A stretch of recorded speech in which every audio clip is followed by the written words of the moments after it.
Ton acclamation est timide.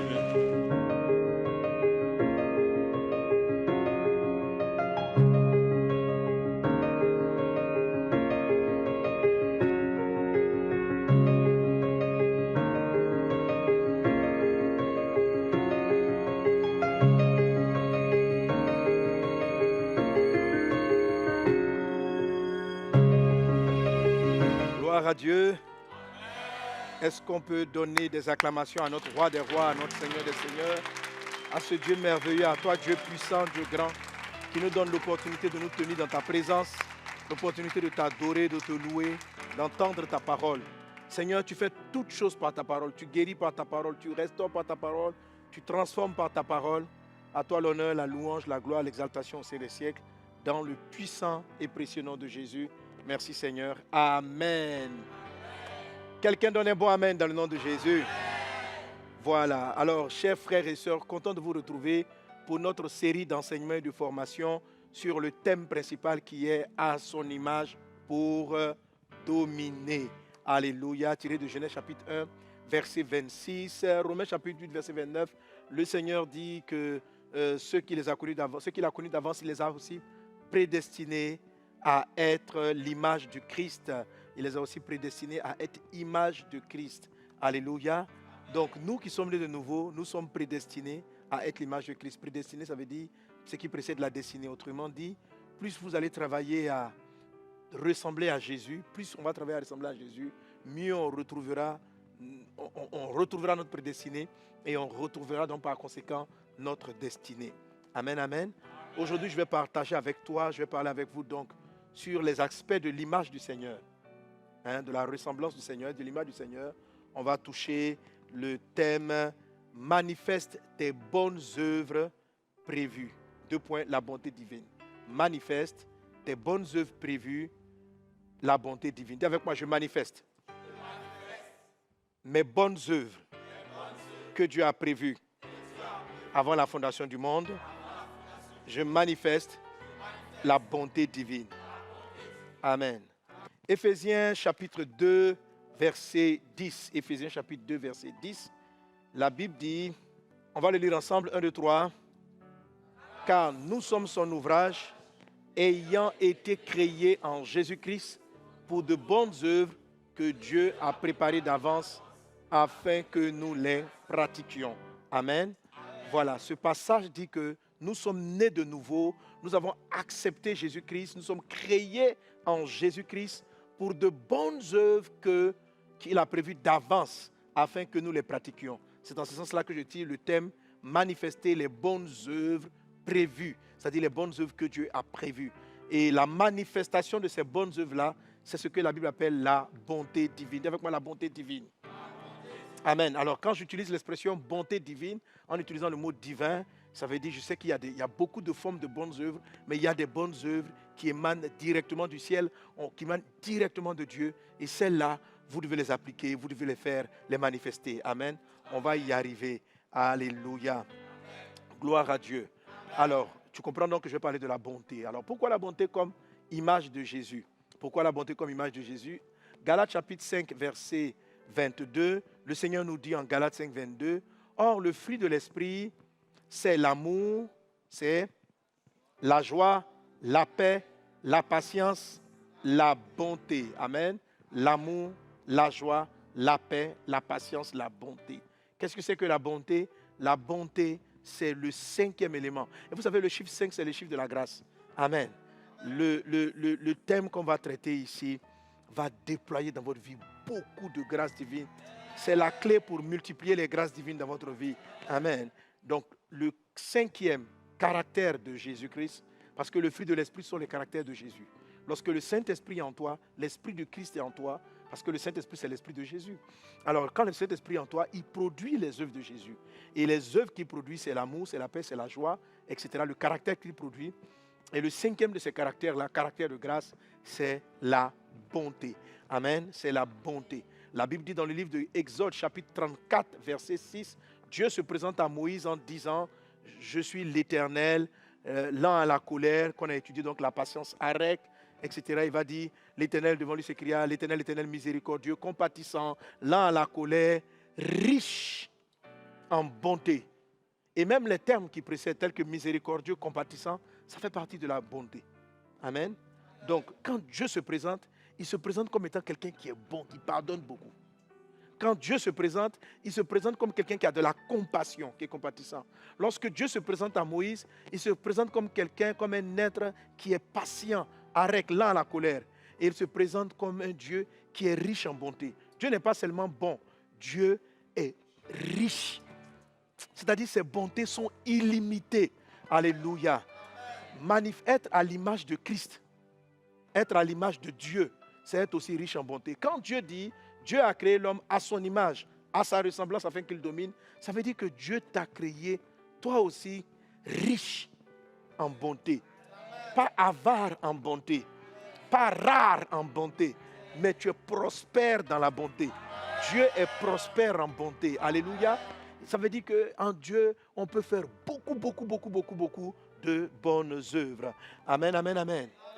Alors, qu'est-ce que c'est que la bonté? Qu'est-ce que c'est que la bonté? Je vais t'expliquer la bonté en particulier, la bonté en général, pardon, et puis après ça, la bonté divine. Amen, amen, amen. Quelqu'un donne un bon amen. Alors, la définition présente la bonté comme étant une qualité morale qui porte à faire le bien, à être bon envers les autres. Donc, la bonté en règle générale, c'est une qualité morale qui te pousse à faire du bien aux gens. Amen. C'est une qualité morale qui te pousse à faire du bien aux gens. Alors, quelqu'un qui est bon, c'est quelqu'un qui va aider les autres.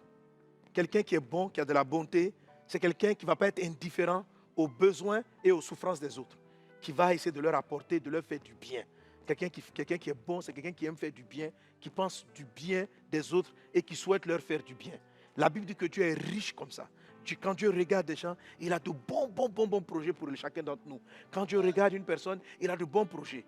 Quand on dit que Dieu est riche en bonté, lorsqu'il voit une personne qui est en train de souffrir de la faim, Dieu a envie de lui manifester sa bonté, de lui donner à manger. Lorsque Dieu voit une personne qui souffre, qui est malade, Dieu est riche en bonté, Dieu veut la guérir. C'est important que vous compreniez cela. Beaucoup de gens m'ont dit, mais si Dieu veut le faire, pourquoi est-ce qu'il ne le fait pas? Si Dieu veut le faire, pourquoi est-ce qu'il ne le fait pas? Je rappelle toujours ce passage que je suis dans le psaume 115, où le Seigneur dit ceci, Dieu a donné la terre au Fils des hommes, l'homme. Et les cieux sont les cieux de l'Éternel, pardon, et il a donné la terre au Fils de l'homme. Amen. Je l'explique souvent, parce que si vous ne comprenez pas cela, vous n'allez pas comprendre votre rôle dans la manifestation des fruits de l'Esprit et dans la manifestation de la bonté de Dieu. Amen. Dieu est sa parole. La Bible dit en Genèse chapitre 1, verset 1, au commencement était la parole était avec Dieu, la parole était Dieu. Amen. La parole était avec Dieu, la parole était Dieu. Dieu est sa parole. Dieu est sa parole. Il ne peut pas se régner lui-même. Dans le psaume 115 qu'on vient de voir, il dit ceci. Donc, les cieux sont les cieux de l'Éternel et il a donné la terre au Fils de l'homme. Je reprends ce que je t'avais dit la dernière fois. Si je te donne un objet, je te donne une Bible, je t'offre une voiture et je te dis elle est à toi. Dès l'instant où je te l'ai donnée, je n'ai plus le droit de venir faire quoi que ce soit dans cette voiture, sur cette voiture, avec cette voiture, sans ton autorisation. Est-ce que vous êtes d'accord avec moi? La voiture était mienne, mais dès l'instant où je te la donne, je ne peux plus la toucher. Je ne peux pas rentrer. Si même j'ai gardé un double de la clé, je n'ai pas le droit de venir la prendre. Et si tu me demandes compte, je te dis non. C'est pas moi qui t'ai donné la voiture, donc c'est ma voiture. Non, ce n'est plus ta voiture. Au moment où tu l'as donnée, elle ne t'appartient plus. Le psaume 115 nous dit que Dieu a donné la terre au Fils de l'homme. Amen. La terre lui appartenait et il nous l'a donnée. Autrement dit, Dieu ne peut pas venir opérer sur la terre sans l'autorisation de l'homme. Est-ce qu'on est ensemble? Amen. Elle t'appartient. Dieu peut voir quelqu'un qui a faim, mais Dieu ne lui donnera pas à manger, à moins qu'il y ait un homme qui se prête à la volonté de Dieu et qui va donner à manger à cette personne. Dieu voit des gens qui sont dans des problèmes, mais Dieu ne peut pas venir les aider, à moins qu'il y ait un humain à qui appartient la terre qui s'élève pour aller les aider. Donc Dieu a beau être riche en bonté, il a beau être multimilliardaire en bonté, s'il ne trouve pas des hommes et des femmes par qui il passera pour révéler, pour manifester sa bonté envers les humains ne pourront pas bénéficier de la riche bonté de Dieu. Et c'est un drame, parce que toutes ces souffrances qu'il y a sur cette terre ont besoin d'une chose, ont besoin de la bonté de Dieu. Et comment Dieu veut manifester sa bonté? Dieu aussi a besoin de toi. Il a besoin que toi, en tant qu'humain sur la terre, tu offres ton corps pour qu'il manifeste sa bonté. Lorsque Jésus-Christ est venu, Dieu a pu manifester sa bonté au travers de lui. Il a vu une veuve, la veuve de Naïn en Luc 7, qui avait perdu son enfant. C'était de la tristesse pour Dieu. Quand on ne manifeste pas la bonté divine, on va dire Dieu a donné, Dieu a repris, que son nom soit béni. Ce n'était pas la volonté de Dieu de voir cette femme dans la souffrance. Alors Jésus a été la personne qu'il fallait pour pouvoir ramener cet enfant dans la vie. Dieu a manifesté sa compassion et sa bonté envers cette femme.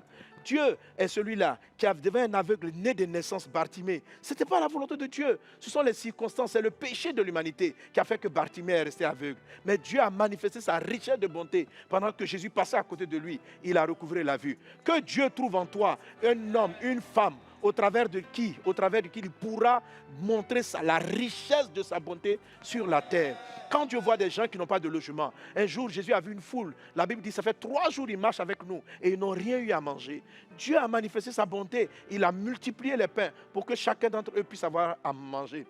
Chaque fois que nous voyons des drames sur la terre, des problèmes qui n'ont pas été solutionnés, sachez que c'est parce qu'il y a des hommes et des femmes qui n'ont pas offert leur corps, qui n'ont pas donné à Dieu la permission de manifester sa riche bonté au travers d'eux. Dieu est riche en bonté, alléluia, et Dieu cherche des hommes et des femmes pour pouvoir manifester sa bonté au travers de nous, alléluia. Alors cela vous amène directement à comprendre ce que c'est que la bonté divine. La bonté divine est différente de la bonté humaine. La bonté humaine, c'est les dispositions, parce que nous, l'homme a été créé même à l'image de Dieu, mais on a perdu cette image. Donc, il y a en nous des réflexes, des pensées, des attitudes qui relèvent de la bonté divine. Entre autres, l'homme est bon, alléluia, mais sauf que la bonté humaine est très limitée. La bonté humaine ne peut pas ressusciter un mort. La bonté humaine ne peut pas multiplier des pains. La bonté humaine n'a pas de surnaturel.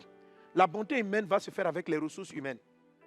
Ce que je suis venu t'expliquer, c'est comment est-ce que Dieu va passer par toi pour manifester sa bonté. C'est-à-dire, lorsque le besoin nécessitera des prodiges, la bonté divine va faire les prodiges. Lorsque le besoin nécessitera de multiplier les ressources, la bonté divine sera capable. La bonté divine continue là où la bonté humaine s'arrête. C'est une très bonne chose d'être humainement bon. Dieu l'apprécie énormément, mais la bonté humaine a ses limites. La bonté humaine a ses limites. Tu vois des gens qui ont des problèmes, tu souhaites les aider, mais tes moyens humains sont limités. Je veux te parler de cette bonté-là qui est illimitée. Alléluia. C'est par cette bonté que Dieu nous donne d'opérer à Vase d'honneur et à Message de vie. Comment est-ce qu'on arrive à opérer tant de personnes pendant qu'on est une église qui n'avait pas ses ressources et qui n'a pas ses ressources? On a encore plein d'autres besoins. On a encore le désir de construire de grandes assemblées, de grands temples. On a encore plein de challenges. Mais Dieu arrive à manifester un pan de sa riche bonté envers nous, avec tous ces milliers de malades à travers le monde, en Côte d'Ivoire, dans le monde, qui ont été opérés gratuitement. Tous ces milliers de gens qui ont été guéris miraculeusement lors des croisades. C'est la manifestation de la bonté de Dieu. Chaque fois que nous sortons, nous voyons Dieu à l'œuvre en train de manifester sa bonté. Donc dans les croisades, dans les miracles, dans les prodiges, dans les actions de compassion que nous faisons, vous voyez un pan de la bonté divine manifestée. Toi aussi, tu as été créé pour pratiquer de bonnes œuvres. Est-ce qu'on est ensemble? Amen. Et la Bible dit, pour pratiquer de bonnes œuvres que Dieu avait prévues. Des œuvres que Dieu avait prévues. C'est-à-dire que quand tu venais sur la terre, il y a un ensemble de bonnes œuvres que Dieu veut que tu appliques. Alléluia. Il y a un ensemble de bonnes œuvres. Parce qu'il dit, en Éphésiens chapitre 2, verset 10, nous avons été créés en Christ pour de bonnes œuvres que Dieu avait préparées d'avance afin que nous les pratiquions. Si tu es né de nouveau, c'est qu'il y a certaines bonnes œuvres. Il y en a plusieurs, mais il y a certaines bonnes œuvres pour lesquelles Dieu veut agir au travers de toi et tu dois laisser Dieu les opérer au travers de toi. Amen, amen, amen. Je prie qu'avant la fin de ce point d'enseignement, que Dieu te révèle les bonnes œuvres, qu'il t'accorde sa puissance. Alors tout cet enseignement-là, je vais te le donner, on va le partager pour que tu puisses trouver les bonnes œuvres que Dieu a prévu que tu fasses, tu puisses les libérer parce qu'elles sont réveillées en toi par ta nouvelle naissance. Quand tu n'es pas né de nouveau, tu vas faire des bonnes œuvres humaines. Il y a des gens qui sont philanthropes, il y a des gens qui ont un bon cœur, il y a des gens qui aident les hommes, mais ce sont des bonnes œuvres humaines. Elles sont totalement limitées. Moi, je vais te parler des bonnes œuvres divines. Mais même si tu n'as pas encore les divines, il est préférable de faire les bonnes œuvres humaines que de ne rien faire. Amen. Alors, une chose aussi qui est très importante, c'est de savoir que la bonté divine est différente de la gentillesse. Quand vous regardez la définition du dictionnaire, dans le sens de la bonté, ils attribuent à la bonté la gentillesse. Ils disent que quelqu'un qui est bon, c'est quelqu'un qui est gentil. Mais en fait, non. La bonté est différente de la gentillesse. Le fruit de l'esprit, c'est la bonté. La bonté humaine associe la gentillesse. La bonté divine n'a pas de gentillesse. Est-ce qu'on est ensemble? Est-ce qu'on est ensemble? Alors, quelle est la différence? La différence, c'est que la gentillesse, c'est un peu le fait de faire plaisir aux gens. Ce n'est pas le fait de faire ce qui est bien pour les personnes, c'est le fait de leur faire plaisir. Alléluia. Alors, ce qui fait plaisir à quelqu'un peut ne pas être forcément bon pour lui. Est-ce que vous êtes d'accord avec moi? Si ton enfant vient et puis il te demande, maman, je vais manger tous les sucres du monde, tous les bonbons sucrés, pendant que tu sais qu'il va avoir la carie, une maman gentille va lui donner ses bonbons. Une maman bonne va dire, non, tu ne mangeras pas cela. Une personne gentille ne sait pas corriger. La bonté sait corriger. La gentillesse ne corrige pas. La gentillesse va plus agir pour ne pas te faire te vexer. La bonté va faire ce qui est bien pour toi. C'est par bonté qu'une maman amène son enfant à l'hôpital pour que le docteur lui fasse son vaccin. Ça fait mal à l'enfant, mais elle réfléchit par rapport à son futur. Elle sait qu'aujourd'hui, mon fiston, tu as mal, mon bébé, tu as mal, mais il y va de bien pour ta santé. Donc, dans la bonté, on peut aussi faire quelque chose qui peut être perçu comme étant mal pour un moment. Est-ce qu'on est ensemble? Quand tu piques un enfant, l'enfant, dans sa logique, on vient de lui faire mal. Mais la bonté va au-delà. La gentillesse ne sait pas du tout faire mal. La bonté peut agir quelque chose qui fait mal pour un temps pour produire de bonnes œuvres, pour produire quelque chose qui est bien à long terme. Donc la bonté donne ce dont les hommes ont réellement besoin et non ce que les hommes attendent. Un jour, l'apôtre Pierre et Jean sont allés devant le temple et ils ont trouvé là un homme qui était paralytique et qui demandait l'aumône. Il demandait l'aumône. Alors ils sont arrivés et lui ont dit ceci, nous n'avons ni or ni argent, mais au nom de Jésus de Nazareth, lève-toi et marche. Lève-toi et marche.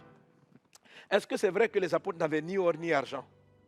Ils avaient de l'or et de l'argent. La Bible dit qu'à cette même époque, dans l'église, il n'y avait pas d'indigents. C'est-à-dire que tous ceux qui avaient des problèmes de faim trouvaient à l'église les moyens de se nourrir.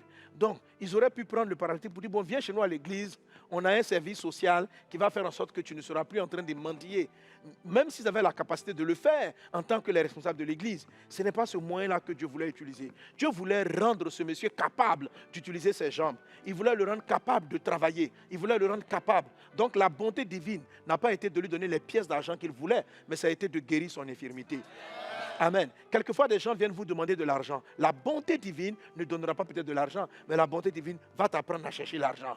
Alléluia. La bonté divine ne va pas constamment dépanner les gens. La bonté divine va chercher à résoudre le problème. La bonté divine est différente de la méchanceté, de l'indifférence. Il y a des gens qui vont voir quelqu'un qui a faim, ils vont dire, oh, je m'en fous, ce n'est pas mon problème. Mais la bonté divine va chercher à résoudre profondément ton problème de faim. C'est-à-dire faire en sorte que tu ne sois plus sujet à la faim. Est-ce qu'on est ensemble?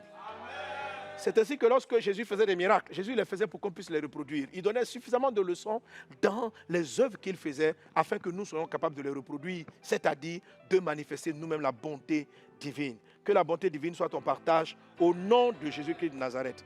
Amen. Alors je crois qu'avec ces éléments, déjà, tu as une idée plus ou moins de la bonté divine. Donc la bonté divine, c'est un ensemble de bonnes œuvres que Dieu a prévu que tu fasses. Alléluia. Alléluia. Et ces œuvres-là viennent de Dieu. Jésus pouvait dire, par exemple, en Jean chapitre 10, verset 32. Jésus disait en Jean 10, 32, Jésus leur dit, je vous ai fait voir plusieurs bonnes œuvres venant de mon Père, pour laquelle me lapidez-vous? Jean chapitre 5, verset 20. Car le Père aime le Fils et lui montre tout ce qu'il fait. Il lui montrera des œuvres grandes, plus grandes que celles-ci. Des œuvres plus grandes que celles-ci, afin que vous soyez dans l'étonnement. Amen. Donc, la Bible dit que Jésus faisait de bonnes œuvres, mais Jésus faisait de bonnes œuvres qui venaient du Père. Il dit, je vous ai montré plusieurs bonnes œuvres. J'ai été bon envers vous. Pour laquelle de mes œuvres de bonté voulez-vous me lapider? Mais ce que je veux faire ressortir, c'est que Jésus ne faisait pas n'importe quelle bonne œuvre, il faisait les bonnes œuvres qui venaient du Père. Amen. Alors, citons rapidement quelque chose qui marque l'importance de ce caractère-là. Il faut à tout prix que tu manifestes la bonté divine. Ah, j'allais oublier un point dans la présentation de la bonté divine. La pratique de la bonté. Amen. Ok. Dans le livre de Éphésiens chapitre 10, alléluia. Dans le livre de Éphésiens chapitre 2, verset 10. Car nous sommes son ouvrage, ayant été créés en Jésus-Christ pour des bonnes œuvres que Dieu a préparées d'avance, afin que nous les pratiquions. Amen. Les bonnes œuvres que Dieu a prévues d'avance sont des bonnes œuvres qu'on pratique. Amen. Généralement, quand les hommes parlent de bonté, ils font référence à des actes de bonté. La bonté divine, ce n'est pas des actes de bonté. La bonté divine, c'est une pratique de la bonté. C'est une pratique de bonnes œuvres.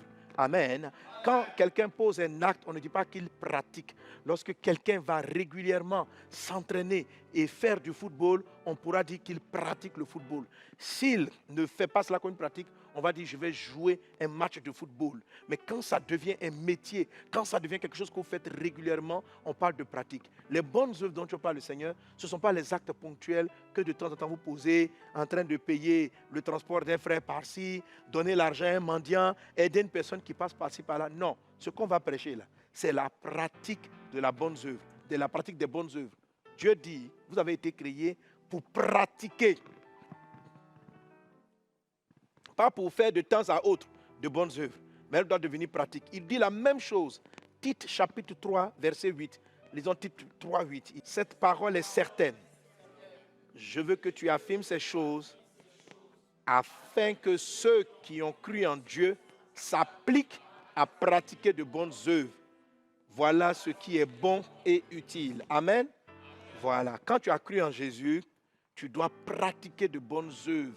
Ceux qui ont cru en Christ s'appliquent, ils améliorent, ils travaillent leurs bonnes œuvres. Amen, amen. Et tu le vois aussi au verset 14 de Tite 3. Verset 14 de Tite, là encore, question de la pratique des bonnes œuvres. Tite 3, il faut que les nôtres aussi apprennent à pratiquer de bonnes œuvres pour subvenir aux besoins pressants afin qu'ils ne soient pas sans produire des fruits. Voilà, alléluia, que Dieu te bénisse abondamment. Amen, amen, amen. Amen. Gloire à Jésus.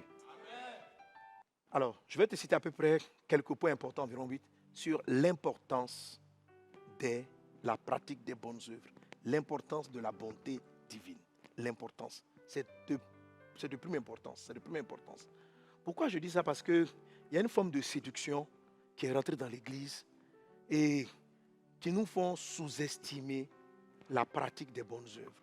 Et qui font que beaucoup de chrétiens, souvent donc évangéliques, se limitent, et beaucoup d'églises se limitent à des actes de bonnes œuvres, mais pas à de la pratique des bonnes œuvres. Mon message vient pour que tous ceux qui entendent cet enseignement entrent dans la dimension de la pratique des bonnes œuvres. De la pratique des bonnes œuvres. Pas des actes, pas des bons actes. Voilà, pas de bons actes, mais la pratique de bonnes œuvres. Amen. Alors, cette séduction-là est venue parce qu'on a mal compris le fait que nous sommes sauvés par la foi et non par les œuvres. Nous sommes sauvés par la foi et non par les œuvres. Alors, étant donné que notre salut est dû au fait que nous croyons en Jésus, beaucoup de personnes s'arrêtent à cela. Pour eux, la chose la plus importante, c'est leur communion avec le Seigneur. Et sans s'en rendre compte, ils sous-estiment la pratique des bonnes œuvres. Ils sous-estiment la pratique des bonnes œuvres. Pourtant, le manque de pratique des bonnes œuvres vous fait perdre le salut. Je reprends. Le manque de pratique de bonnes œuvres. Vous n'êtes pas sauvé. Tu n'es pas sauvé par tes œuvres, mais tu es sauvé pour de bonnes œuvres. Je reprends. Tu n'es pas sauvé par tes bonnes œuvres, mais tu es sauvé pour pratiquer de bonnes œuvres. Celui qui est sauvé doit pratiquer de bonnes œuvres. Mais ce n'est pas tous ceux qui pratiquent les bonnes œuvres qui sont sauvés. La pratique des bonnes œuvres ne te fait pas aller au ciel. Mais si tu es sauvé, tu dois pratiquer de bonnes œuvres. C'est la raison pour laquelle c'est de prime importance. Le texte qu'on a lu tantôt, Éphésiens chapitre 2, verset 10, il dit, nous avons été créés en Christ. Ça veut dire quoi? Nous sommes nés de nouveau. Nous sommes devenus une nouvelle créature. Car nous sommes son ouvrage, ayant été créés en Jésus-Christ pour de bonnes œuvres. On a été créés pour de bonnes œuvres. On est né de nouveau pour de bonnes œuvres. Le jour où Jésus est venu, et puis il est venu, il t'a dit, ma fille, crois en moi, tu as été touché par le message de l'évangile, et tu t'es tourné vers Jésus. Quand il te sauvait, il a un plan. Il a des bonnes œuvres que tu dois pratiquer. Si tu t'arrêtes à je suis sauvé, je suis sauvé, je suis sauvé, ton salut n'a pas de sens pour Dieu. Parce qu'il t'a sauvé pour que tu fasses ça. La raison pour laquelle Dieu t'a sauvé, c'est parce qu'il avait mis en toi une capacité à produire de bonnes œuvres. Et si tu ne le fais pas, c'est comme s'il avait investi en vain. L'apôtre Paul dit quelque part, il dit, il faut que notre fruit demeure, afin que nous n'ayons pas travaillé en vain. Nous sommes sauvés par la foi, mais les bonnes œuvres sont la raison pour laquelle nous avons été sauvés. Est-ce qu'on est ensemble? Amen, amen, amen. Alléluia. Un manguier est un manguier, mais on plante un manguier pour avoir des mangues. Si on plante le manguier qui ne donne pas de mangues, ça ne remet pas en cause son identité de manguier. Mais il nous devient inutile. Et il prend de l'espace dans notre jardin, on peut l'enlever pour cela.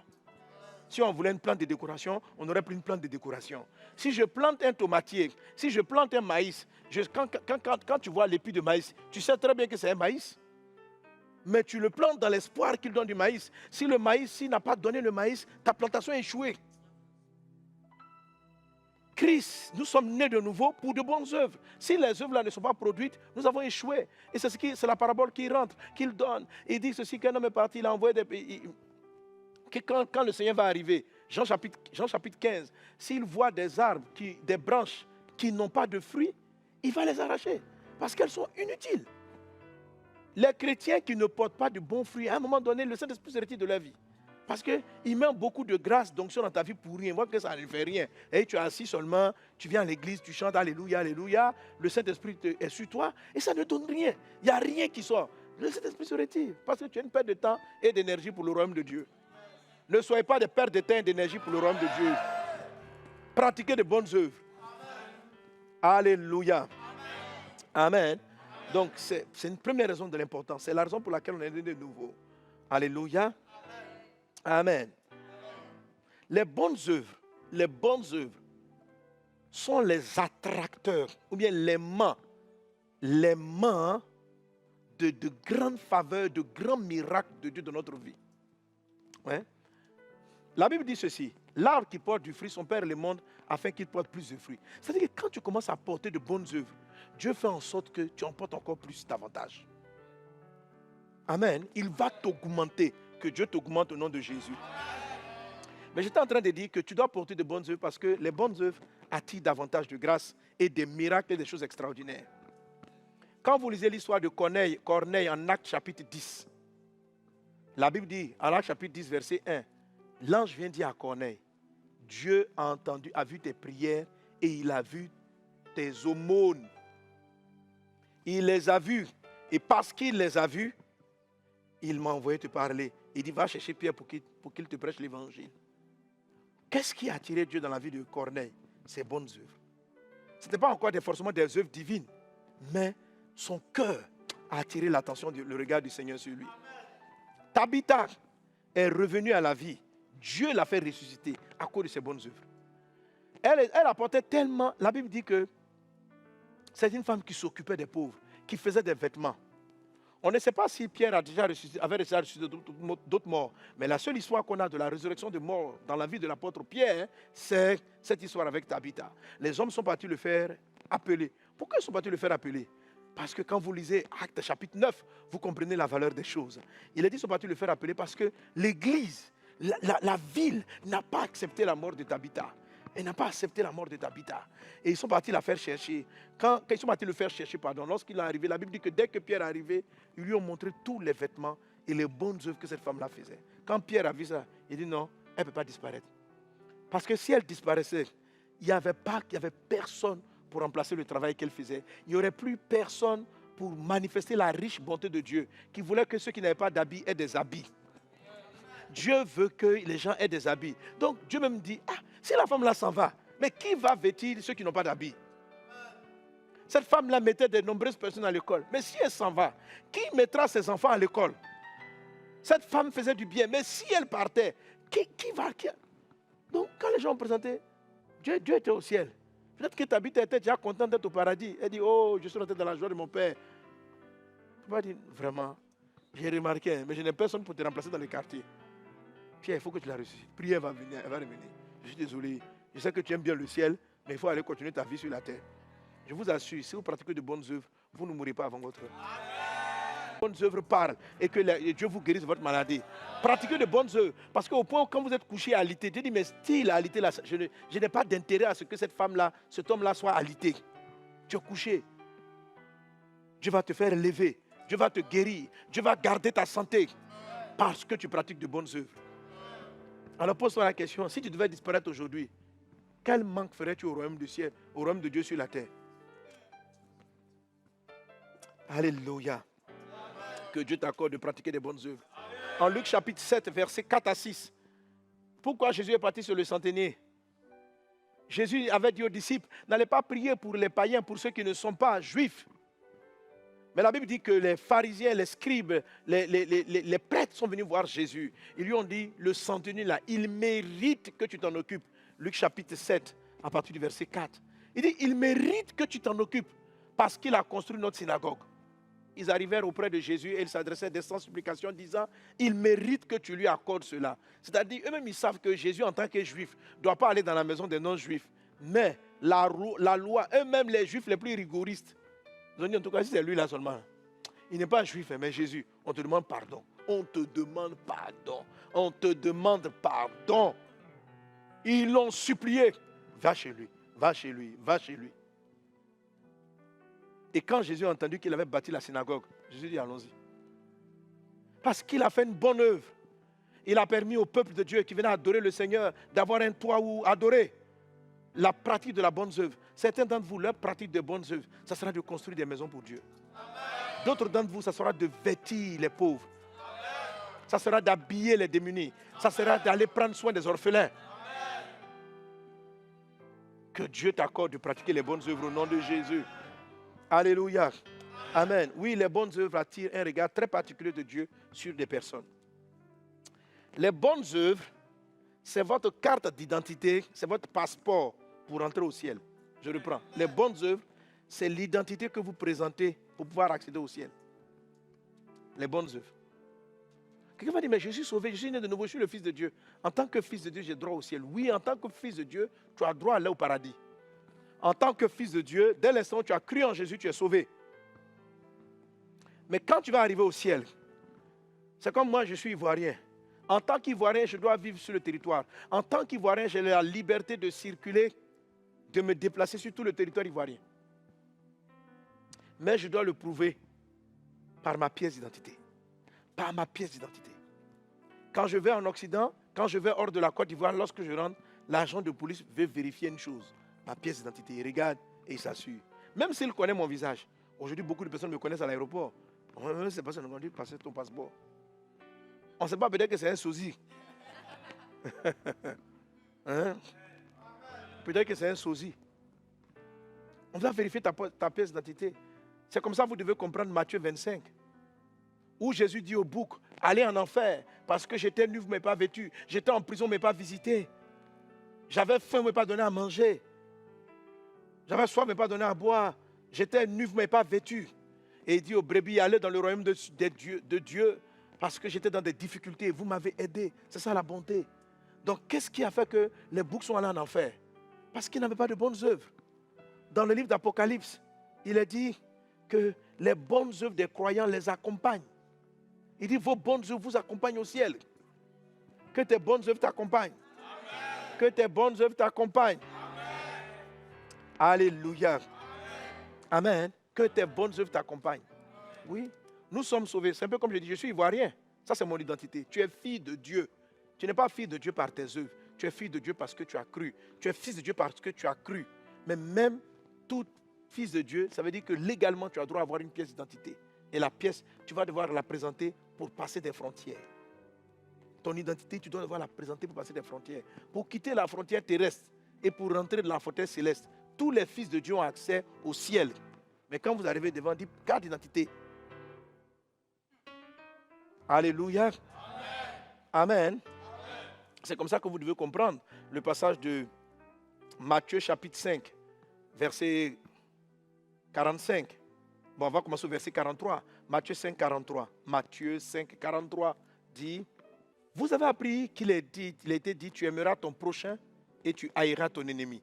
Mais moi, je vous dis, aimez vos ennemis, bénissez ceux bénissez ceux qui vous maudissent. Faites du bien à ceux... Donc, faites du bien, c'est la bonté. Hein? Faites du bien à ceux qui vous haïssent.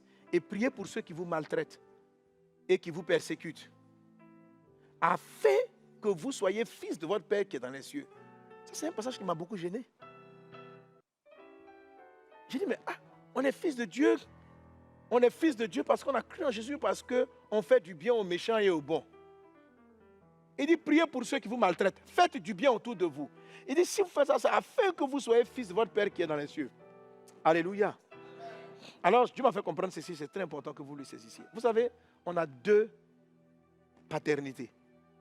Nous avons la paternité terrestre et nous avons notre paternité céleste. Dès l'instant où nous avons donné notre vie à Jésus, à tous ceux qui l'ont reçu, il a donné le pouvoir de devenir enfants de Dieu. C'est la paternité céleste. Et nous avons la paternité terrestre. Et la paternité terrestre, c'est l'enveloppe dans laquelle vous vivez sur la terre. Ce corps que tu as vient de tes parents. La paternité terrestre est celle-là qui t'a donné ton sang, ton âme. La paternité céleste, c'est celle-là qui t'a donné ton esprit. C'est-à-dire la partie la plus importante de ton corps. Alléluia. Le texte dit, afin que vous soyez fils de votre Père qui est dans les cieux. Vous voyez la phrase? Il est en train de dire que les actes de bonté envers les bons comme les mauvais, les actes de bonté, c'est ce qui marque clairement votre filiation céleste. Quand les anges viennent et puis te regardent, ils vont regarder tes œuvres. Ils disent, c'est vraiment la fille de Dieu, c'est un fils. On va voir. La Bible dit, faites du bien à ceux qui vous font du mal. Quand quelqu'un t'a fait du mal, tu lui rends pas le mal. On dit non. C'est pas une fille de Dieu. Parce que les fils de Dieu là, eux ils font du bien à ceux qui leur font du mal. Celle-là, elle rend le mal pour le mal. C'est pas sûr. Tu viens de rater ton identité. Il dit, faites du bien à ceux qui vous font du mal. Agissez de la sorte, afin que vous soyez fils. Afin que vous soyez reconnus comme fils de votre Père qui est dans le ciel. Afin que votre filiation céleste soit visible.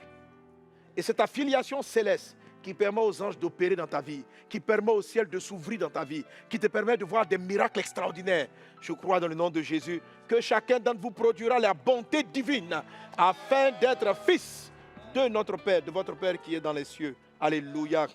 Une autre raison, je crois une cinquième, c'est que c'est votre habit. Quelqu'un qui n'est pas bon, qui ne pratique pas de bonnes œuvres, est considéré au ciel comme nu, sans habit. Apocalypse chapitre 3, verset 17.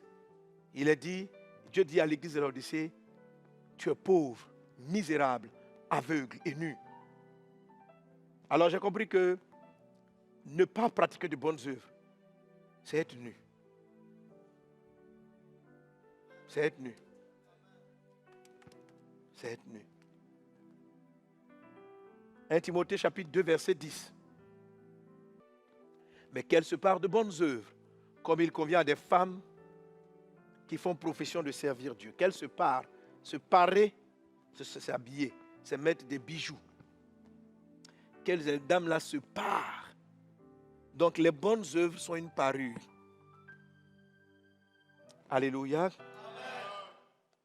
Amen. La Bible dit dans le livre d'Apocalypse, chapitre 19, verset 8. Il lui a été donné de se revêtir de fin lin éclatant et pur, car les fins lins, ce sont les œuvres justes des saints. Les œuvres justes des saints. Ah, c'est l'habit de l'épouse. Les bonnes œuvres sont un vêtement. Dieu dit à l'église d'Apocalypse, c'était des chrétiens. Quand ils voulaient aller au ciel, Dieu dit, vous êtes nus. Vous avez beaucoup d'argent, mais vous êtes nus. Parce que je ne vois pas du tout ce que vous faites de bien. Vous n'êtes pas habillés. Un chrétien qui voit les pauvres, qui ne les aide pas, qui ne pratique pas le don des habits aux nus. Un chrétien qui ne pratique pas la visite des orphelins. Un chrétien qui ne donne pas à manger aux gens. Un chrétien qui ne fait pas de bonnes œuvres est nu. Les anges ne le connaissent pas. Matthieu 5, qu'on a lu tout à l'heure, 45 nous dit de faire de bonnes œuvres, même aux bons comme aux méchants. C'est ce qu'il fait, parce que la bonté humaine fait les bonnes œuvres aux bons. C'est-à-dire la bonté humaine a ses limites. Lorsqu'elle est blessée, lorsqu'elle est vexée. Parce que si vous manifestez les états de la bonté, vous allez être souvent frustré, vexé par l'attitude des personnes. La bonté humaine s'arrête. La bonté divine continue de faire le bien même aux méchants. Alléluia. C'est ce qui fait qu'on est fils de Dieu. Amen. Un chrétien qui arrête d'habiller les gens qui n'ont pas d'habit. Un chrétien qui arrête de visiter des personnes, qui n'applique pas les bonnes œuvres. Un chrétien qui ne s'occupe pas de ces personnes en particulier est vu comme nu devant Dieu, c'est-à-dire désagréable à voir par le ciel. Que ce ne soit pas ton cas dans le nom de Jésus. C'est ce que la Bible nous enseigne, frères et sœurs. C'est la raison pour laquelle je dis, nous sommes un peu quelquefois laissés endormis par le fait de dire nous sommes sauvés par la foi. Et le fait que nous soyons sauvés par la foi, quelquefois ça nous amène à fermer les yeux et à négliger, à sous-estimer la pratique des bonnes œuvres. Or, sans la pratique des bonnes œuvres, le ciel nous sera fermé, malgré qu'on soit fils de Dieu. Alléluia. Amen. Nous avons été créés pour de bonnes œuvres. Donc il faut t'habiller, il faut te parer. Les bonnes œuvres font de toi un homme de Dieu accompli. 2 Timothée 3, 17. Amen. Les bonnes œuvres, c'est ce qui va permettre au travers de chaque croyant de manifester la gloire de Dieu. Matthieu chapitre 5, verset 13. La Bible dit, nous sommes le sel de la terre, nous sommes la lumière du monde. On n'allume pas une lampe pour la mettre sur le boisseau. Alléluia. Amen. Il dit, mais on la met sur le chandelier. Et Dieu va dire, c'est que votre lumière luise devant les hommes, afin qu'ils voient vos bonnes œuvres et qu'ils glorifient votre Père qui est dans les cieux. Écoutez, le monde ne va pas glorifier Dieu parce qu'on remplit les églises. Le monde ne va pas glorifier Dieu. Le monde qui glorifie Dieu, c'est-à-dire que le monde donne gloire à Dieu. Aujourd'hui, l'absence des bonnes œuvres de l'Église, des œuvres de Dieu de l'Église, est ce qui fait que l'Église n'a pas d'impact réel sur l'avancement du monde. Pourquoi est-ce que l'Église n'est plus sel de la terre? C'est quoi le sel? Le sel est cet ingrédient-là qui donne du goût à la sauce, mais qui empêche aussi certains aliments tels que la viande et le poisson de pourrir. C'était le moyen de conservation qui était utilisé dans l'ancien temps, lorsqu'il n'y avait pas de réfrigérateur. Notre monde est en train de pourrir. C'est vrai, les chrétiens, nous sommes là, nous revendiquons, oh, nous nous plaignons de ceci, nous nous plaignons de cela, nous nous plaignons de ce que les mœurs sont en train de partir par-ci, par-là. Mais la Bible dit, pour que les gens glorifient Dieu, pour qu'ils changent, il ne faut pas parler. Qu'est-ce que tu fais? Le nombre de bonnes œuvres que Dieu va faire va amener les gens à dire Dieu est avec nous et à écouter la prédication que nous donnons. Les chrétiens, une fois qu'on ne fait plus de bonnes œuvres, on n'est plus crédible. Et les bonnes œuvres divines, ce sont les miracles de guérison, ce sont les actions vis-à-vis des orphelins, c'est les actions vis-à-vis des pauvres, ce sont ces actes-là. C'est de construire des hôpitaux, c'est de prendre soin des malades, c'est ça les bonnes œuvres. L'Église doit être là-dedans. Les chrétiens doivent être là-dedans. Si on n'est pas là-dedans, on n'est pas sel. On n'est pas le sel. On n'est pas lumière du monde. Le fait d'être assemblés dans nos temples et de passer minuit, 24 heures, tous les horaires qu'on veut de prière, après la prière, on doit sortir et porter de bonnes œuvres. Après la prière, on doit sortir et porter de bonnes œuvres. Dieu dit dit, je vais arracher la branche qui est plantée sur le cep et qui ne porte pas son fruit. Qui ne porte pas son fruit. Jésus nous a montré l'exemple. Il est venu trouver le figuier qui ne donnait pas son fruit. Ce n'était pas la saison. Il l'a maudit pour manque de fruits. Ne plaisantez pas avec le fait des fruits. Les bonnes œuvres, c'est le fruit des chrétiens. C'est le fruit de notre vie de prière. Quand on prie, quand on jeûne, on doit le voir par des œuvres. On doit voir que non, les chrétiens là, ont fait en sorte que dans ce quartier, il n'y ait plus d'indigents. On doit voir que les chrétiens ici ont fait que le quartier est propre. Ce sont des bonnes œuvres. On doit voir que les chrétiens ici sont partis, ils ont nettoyé l'hôpital est propre. Ce sont des bonnes œuvres. On doit voir que, parce que les chrétiens sont présents dans un endroit, la région brille, la lumière est venue, l'évangile est prêché et on prend soin des pauvres. Je prie dans le nom de Jésus que ce message-là nous transforme à être l'image de Christ. Les gens entendront plus la voix de nos bonnes œuvres que la voix de nos évangélisations ou de nos cris. Jésus est Seigneur, arrêtez de pécher. Quand ils verront les bonnes œuvres, ils vont glorifier Dieu. Ils ne vont pas glorifier Dieu quand ils vont nous entendre dire que Dieu est grand. Ils vont dire que Dieu est grand quand ils verront nos bonnes œuvres. Prêchons l'évangile comme Dieu veut que nous le prêchions et non comme nous le souhaitons et non comme nous voulons qu'il soit fait. Alléluia. Alors par ce point, j'ai voulu aborder avec toi, comprendre ce que c'est que la bonté divine et puis commencer à appliquer la bonté divine l'importance de la bonté divine, te présenter la différence entre la bonté divine et la bonté humaine, entre la bonté divine et la gentillesse, et te montrer combien de fois elle est importante pour ta vie, combien de fois elle est importante pour chacun d'entre vous en tant que chrétien, combien de fois ce 5e ingrédient est important en tant que chrétien. Dans l'épisode qui va suivre, je vais partager avec toi, alléluia, j'espérais le toucher dans ce premier épisode, mais je n'ai pas pu. Je vais commencer à parler avec toi de 8 manifestations de la bonté divine. Et si le temps permet, dans ce 2e épisode encore, je commencerai à te toucher avec toi. Comment est-ce qu'on arrive à manifester les œuvres de Dieu? Amen. Les bonnes œuvres que Dieu a prévues. Alléluia. Voilà. Déjà, il faut être bon de cœur. Amen. Déjà, pense à faire déjà de bonnes œuvres. Déjà, pense du bien aux autres. Alléluia. Maintenant, on va voir donc dans le prochain épisode les 8 manifestations de la bonté. C'est-à-dire que lorsqu'on est bon, il y a 8 choses qu'on voit. Lorsque tu es divinement bon, il y a 8 attitudes qui sont manifestes. Amen. Et on va voir ces 8 attitudes-là qui sont manifestes. OK? Et si le temps le permet, dans l'épisode suivant aussi, on va commencer, alléluia, les 10 secrets pour être bon comme Dieu. C'est-à-dire que pour ne pas être simplement bon, on sait être bon comme les hommes. On sait manifester la bonté humaine. Elle est simple. Si tu as un bon cœur, c'est très bon. Amen. Il y a beaucoup de gens qui ont un très bon cœur. Ils ne sont même pas chrétiens, qui savaient déjà un bon cœur. Ils faisaient les bonnes œuvres. Ils sont philanthropes. C'est à louer. C'est comme ça était Corneille. Ce sont des bonnes choses. Ça plaît à Dieu. Amen. Mais il y a une bonté qui est supérieure à ça. C'est la bonté divine.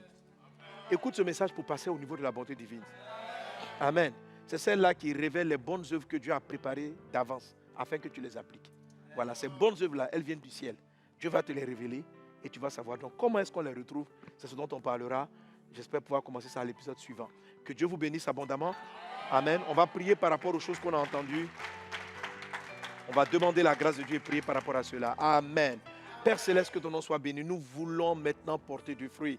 Nous voulons maintenant donner le fruit. Nous voulons maintenant manifester le fruit. Nous ne voulons pas être des auditeurs oublieux, mais nous voulons sortir et produire les fruits d'actes de bonté, de compassion comme toi.